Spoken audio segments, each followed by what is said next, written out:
তখনও পুরোপুরি ব্যস্ত হয়ে ওঠেনি যুক্তরাষ্ট্রের ক্যালিফোর্নিয়ার সান ডিয়েগো শহর। 18 মে সকালে ইসলামিক সেন্টার অফ সান ডিয়েগোতে কেউ নামাজ পড়তে এসেছেন, কেউ পরিবার নিয়ে সময় কাটাচ্ছিলেন। ছোট ছোট শিশুরাও ছিল সেখানে। ঠিক তখনই হঠাৎ মসজিদের সামনে হাজির হয় দুই কিশোর বন্দুকধারী। কয়েক সেকেন্ডের মধ্যেই বদলে যায় পুরো দৃশ্য। চারিদিকে আতঙ্ক, চিৎকার, দৌড়ঝাঁপ। কিন্তু সে বিশৃঙ্খলার মাঝেও পিছু হটেননি একজন মানুষ, বরং ঢাল হয়ে দাঁড়িয়েছিলেন বন্দুকধারীদের সামনে। যেন জানতেন কয়েক মুহূর্তের এই সিদ্ধান্তই বাঁচাতে পারে অসংখ্য প্রাণ। মানুষটির নাম আমিন আব্দুল্লাহ।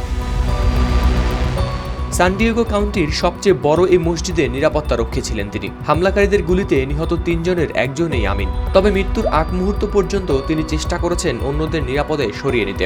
পুলিশ বলছে তার সাহসিকতার কারণেই বেঁচে গেছে অনেক প্রাণ। সান ডিয়েগো শহরের পুলিশ কমিশনার অকুতোভয় এই ব্যক্তিকে অভিহিত করেছেন বীর হিসেবে।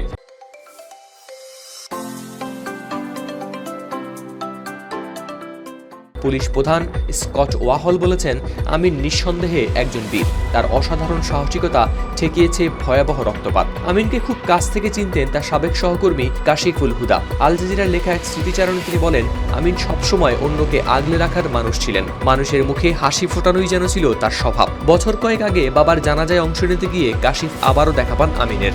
মসজিদের ফটকে ভারী অস্ত্র হাতে নিরাপত্তার দায়িত্বে ছিলেন তিনি। প্রথমে দেখে অবাক হয়েছিলেন কাশিফ, কারণ আগে কখনো মসজিদে এত কড়া নিরাপত্তা দেখেননি তিনি। ইউনিফর্ম পরা মানুষদের প্রতি ছিল আমিনের অদ্ভুত মুগ্ধতা। পুলিশের গাড়ির সাইরেন শুনলেই অফিস থেকে বাইরে দৌড়ে যেতেন।